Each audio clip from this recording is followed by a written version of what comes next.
نے فرمایا کہ اے لوگوں، بیت اللہ کا حج کرنا تم پر فرض قرار دیا ہے، اور یہ انہیں پر فرض ہے جو مالی استطاعت رکھتے ہیں، جن کے پاس اتنی مالی وسائل ہیں، جن کی فائنینشیل کنڈیشن اتنی مضبوط ہے، جن کی آرتھک ویوستھا سمپن ہے، تو ان پر حج کرنا کعبۃ اللہ کا فرض ہے۔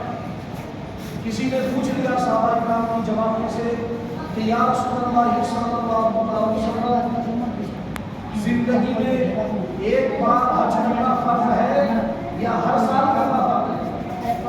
تو آپ نے فرمایا کہ اگر میں کہہ دوں کہ ہر سال حج کرنا فرض ہے تو ہر سال فرض ہو جائے، اور اگر میں کہہ دوں کہ زندگی میں ایک مرتبہ فرض ہے تو ایک مرتبہ فرض ہو جائے۔ اس سے کیا معلوم ہوا کہ جو بات نبی کی زبان سے نکل جاتی ہے وہ بات عقل قانون بن جاتی ہے، وہ بات قرآن بن جاتی ہے۔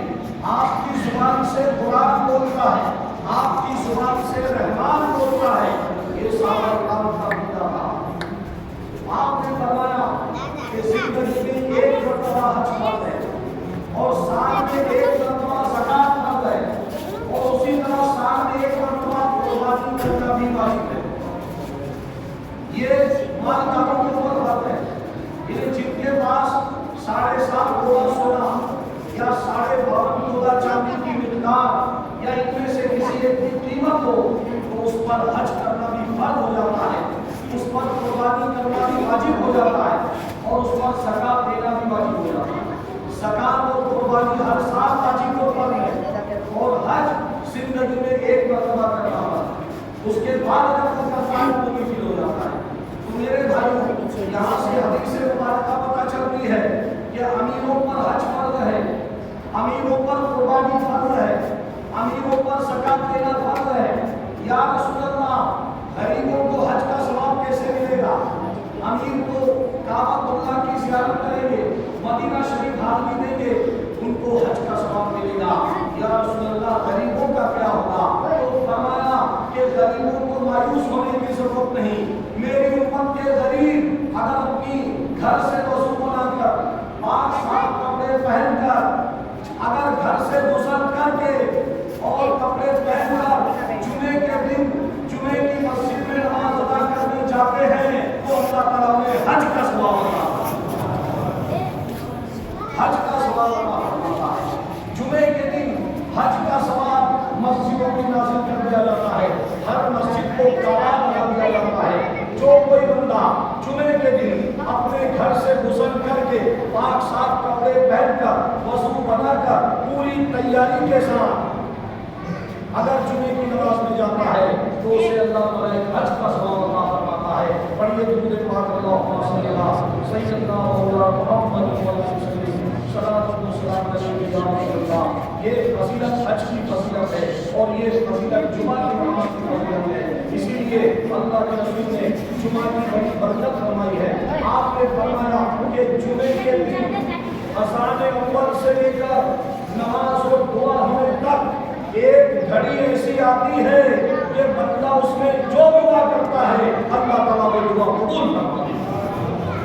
جو دعا کرتا ہے اس کے گھر کرنے سے پہلے اللہ تعالیٰ اس دعا کو قبول فرما دیتا ہے۔ جمعے کے دن اللہ تعالیٰ دعا کو قبول فرماتا ہے۔ جمعے کے دن اللہ تعالیٰ برکتوں کا نزول فرماتا ہے۔ جمعے کے دن اللہ تعالیٰ رحمتوں کو نزول فرماتا ہے۔ حضرات محترم، پڑھیے کرتا ہوں درود پاک اللہم صلی علی سیدنا مولانا محمد وسلم۔ قرآن مقدس کی میں نے ایک مقدس آیت پاک تلاوت کرنے کا آپ کے سامنے شرط حاصل کیا ہے، اس کا ترجمہ سماعت کرنے سے پہلے آپ حضرات تھوڑی سی توجہ فرمائیں۔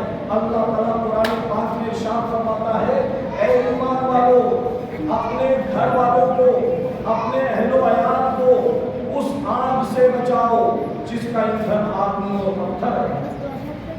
اس میں کون سی آگ کا ذکر ہے؟ یہ جہنم کی آگ کا ذکر ہو رہا ہے۔ اے ایمان والو، اپنے گھر والوں کو، اپنے بال بچوں کو، اپنے اہل و عیال کو جو تمہارے ماتحت ہیں ان کو اس آگ سے بچاؤ جس کا ایندھن آدمی ہے اور پتھر ہے۔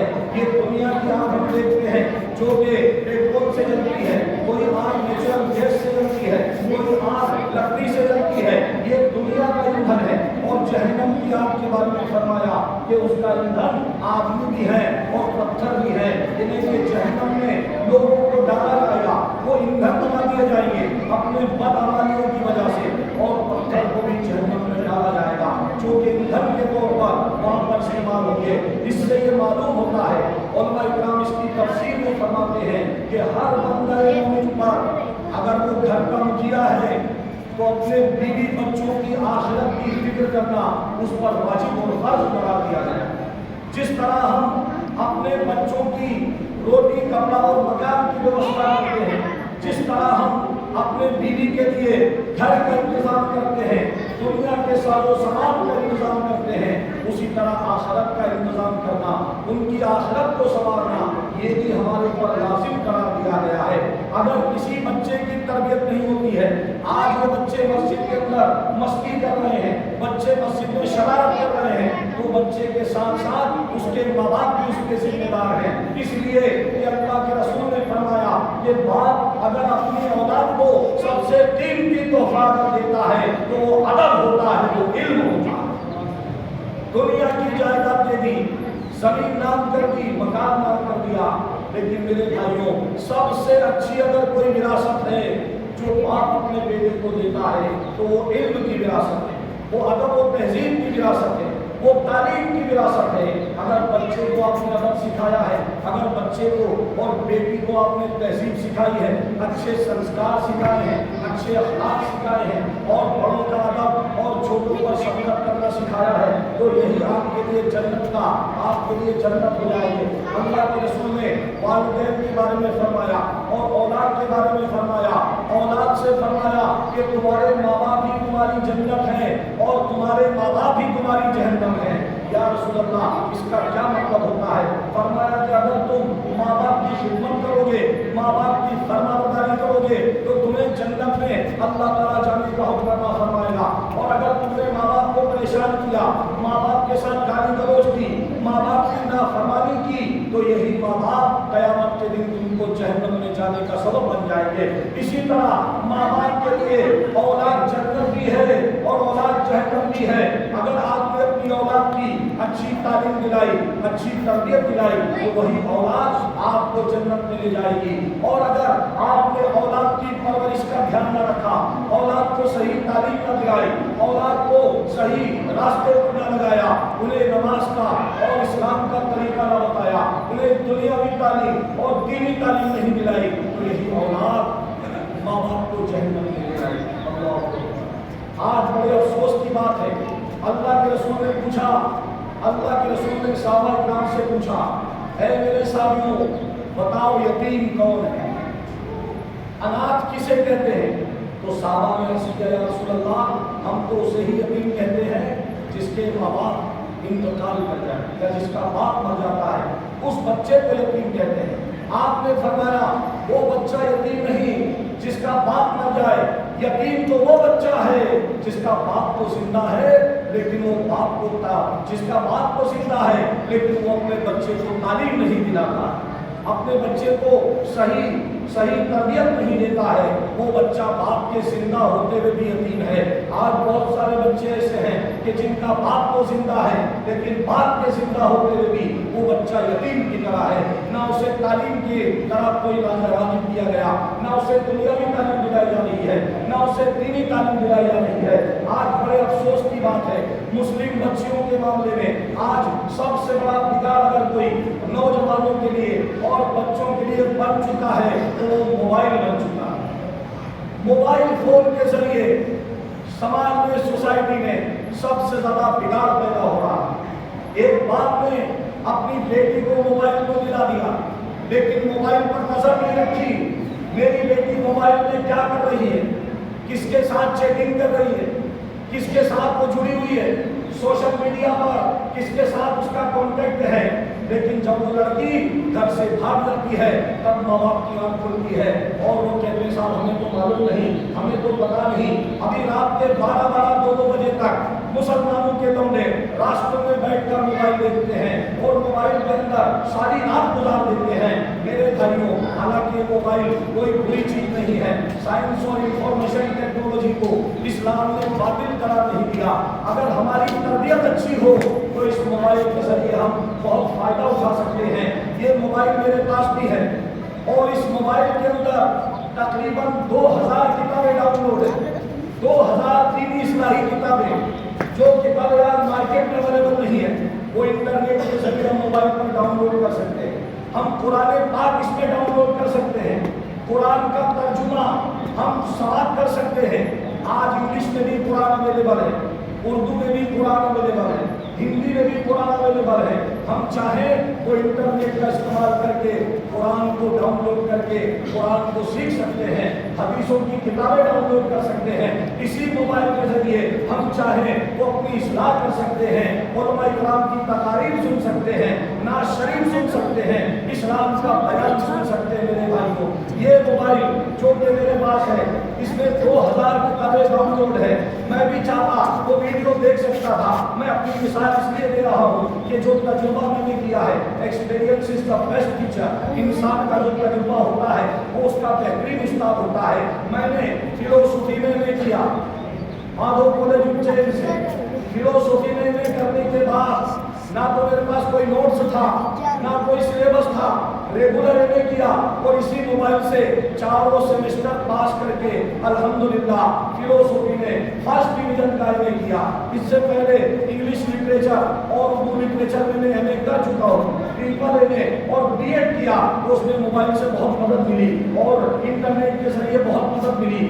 اور دینی کتابوں کو اگر ہم ڈاؤن لوڈ کرنا چاہیں, کئی کتابیں ایسی ہیں جو مارکیٹ میں اویلیبل نہیں لیکن موبائل سے ہم ڈاؤن لوڈ کر سکتے ہیں. تو میرا بتانے کا مقصد یہ ہے کہ اگر ہم نے اپنے بچوں کو تعلیم تو سکھا دی, تعلیم سکھانے کے بعد, تربیت سکھانے کے بعد اگر اسے موبائل دیا ہے تو وہ موبائل اس کے لیے نجات کا ذریعہ بن جائے گا.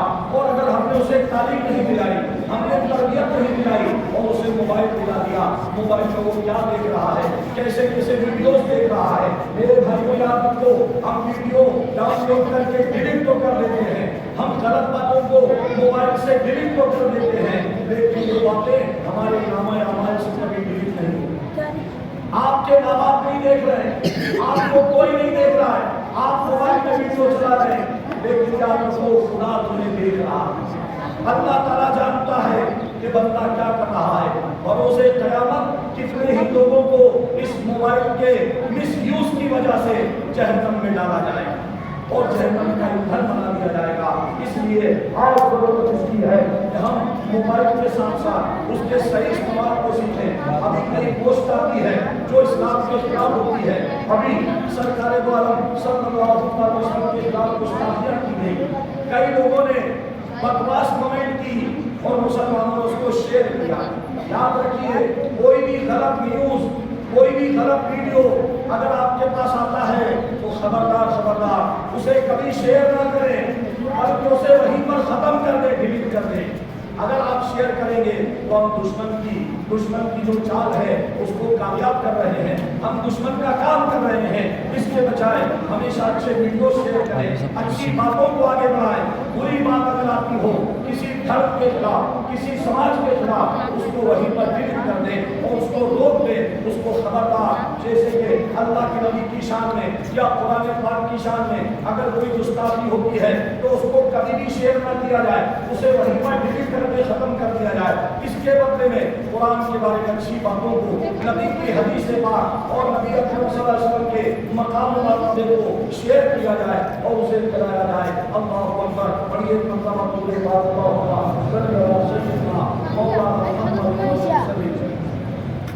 السلام علیکم یا رسول اللہ. آج سوشل میڈیا ایک دین یلغار بن چکا ہے. آج مسلمانوں کی 10 لاکھ بچیوں نے پورے ہندوستان میں, ابھی دیواس میں مولانا سجاد نعمانی صاحب آئے تھے جو کہ ملت کے سچے ہمدرد ہیں. انہوں نے بتایا اور یہ پوری ہندوستان کی ایک میڈیا رپورٹس بتا رہی ہے کہ 10 لاکھ لڑکوں کا ارتداد ہو چکا ہے اور دیروں کے ساتھ انہوں نے نکاح کر لیا ہے. میرے بھائیوں, آج پوری ملت اسلامیہ پریشان ہے, فکر مند ہے کہ ہماری بچیوں کو کیا ہو گیا ہے. ابھی کشمیر کا ایک ویڈیو آیا جہاں پر حجاب پہن کر کالج کے اندر انٹری کرنا بند کر دیا گیا. کرناٹک کا ویڈیو آیا تھا. یہ تمام